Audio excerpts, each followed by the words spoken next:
Bobby Broyles and Kelly McCarthy are back with you for this women's edition of CAA Hoops Weekly, powered by Under Armour.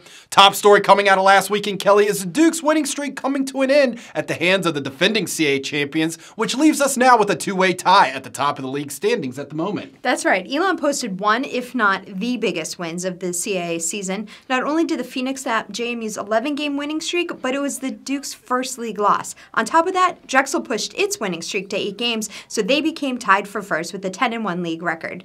Keep in mind that Drexel's only loss is to JMU, and those two teams don't meet again until February 23rd.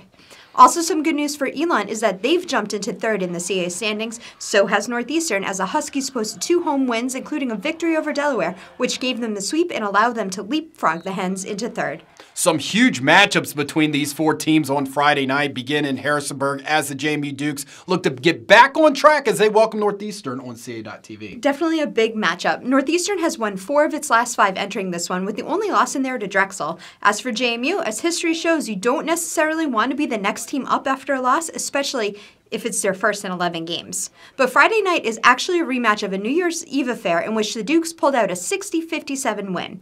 That was an interesting game because it was a tale of 2 halves. NU dominated the first half, opening up a 10-point lead, but the second half belonged to JMU, which shot nearly 63% to pull out the win. JMU was a team trying to find their footing early on in CAA play, and clearly they found it. They don't rely on just one player. Sure, Kamaya Smalls is going to get her points, but she's only one part of it. Whether it's Lexi Barrier draining threes or Kelly Kashuta going inside, it's a team effort. What I love about this matchup is the energy that's going to be in the building. It's the convo on a Friday night. It's going to be lit, as the kids say. Yep. Northeastern is one of the hardest working teams in the league, with the tone set by guard Juszczenko. They are feisty, they're energetic, and they don't back down. You can expect them to jump on JMU early, and they're really going to make the Dukes work on both ends. This is going to be a battle to the very end. Sure will be. Also Friday night on CAA.TV, Drexel will travel to North Carolina to take on Elon. The first matchup between these two was a good one. Kelly, you were there to see it. What a game that was a couple weeks ago. Drexel overcame a 10-point deficit late to pull out a 58-56 win. So many key defensive stops and clutch shots for the Dragons at the end, including a dagger of a 3-pointer by 4-time CAA Rookie of the Week, Hannah Nihill. Up until the end, both teams were just about even, but a couple of mistakes, and it ended up being a game Elon wants back for sure. Fun little nugget going into this one, courtesy of Elon Sports Info. In the first 5 league games, Elon was giving up 73.8 points per game. In their last 6, just 52.2. Huge turnaround defensively, and it's allowed the Phoenix to go 5-1 in those games. You know who else doesn't give up a lot of points? Drexel. Yep. They are holding opponents to 56.3 points per game for the entire year and have held their last 13 opponents to under 60 points. I don't think much changes from the first time around. Elon may have a little more pep in their step coming off that win over JMU, but so may Drexel because they are tied for first place. Elon needs to tighten up offensively, making sure they are taking care of the ball, eliminating silly mistakes. Drexel needs to make sure they're making the most of their open looks and get those shots to fall consistently. Overall, this is going to be an awesome game. Yep. Looking ahead to Sunday afternoon, the Huskies finish their big Virginia road trip at William & Mary on CAA.TV. The Huskies are the team that may shake things up in the standings and be the deciding factor in the championship seeding. So they're looking for a sweep of William & Mary. These two teams met back on January 21st, and Northeastern used a really balanced offensive attack and a strong defensive effort in which they held William & Mary to 31% shooting for the 64-46 win. Guard play is going to be key in this one. Bianca Boggs is the Tribe's leading scorer this season, averaging 17 points, which is good for second in the CAA. She also has a 50-steal season under her belt. She's super quick and has an accurate shot.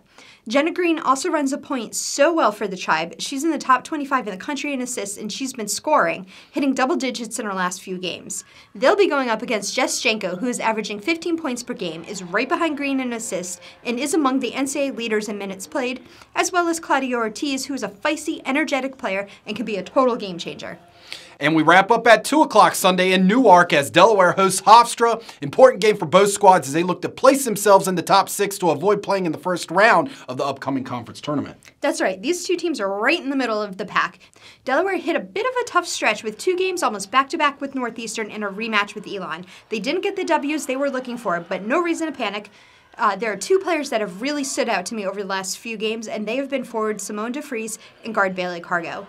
DeFries is a great complement to Nicole Anabosi. She can score, she can rebound, and has great length, so she's able to get her hands in the lane. Then there's Cargo, who really opens up the floor when her shots are falling, especially from the perimeter. It definitely adds another layer to the Delaware offense. As for Hofstra, they've hit some bumps as they've been without Ajane Durant for the last few games, but that's allowed some others to step up, including sophomore Micaiah Krosky. She is a presence on the inside and has been averaging double digits and shooting the ball really well over the last few games. She's also filled the rebounding void left by Durant. With all that being said, I think this game is going to be decided in the post. Now here is the rest of this weekend's lineup around CAA women's basketball.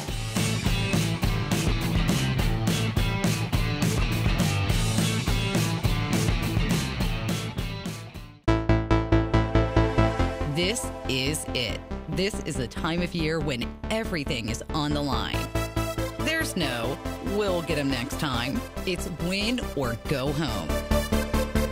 March Madness is just around the corner. The CAA Women's Basketball Tournament is coming to Drexel University March 7th through the 10th. 10 teams, one goal, to be crowned champion. Go to CAAsports.com now for ticket information.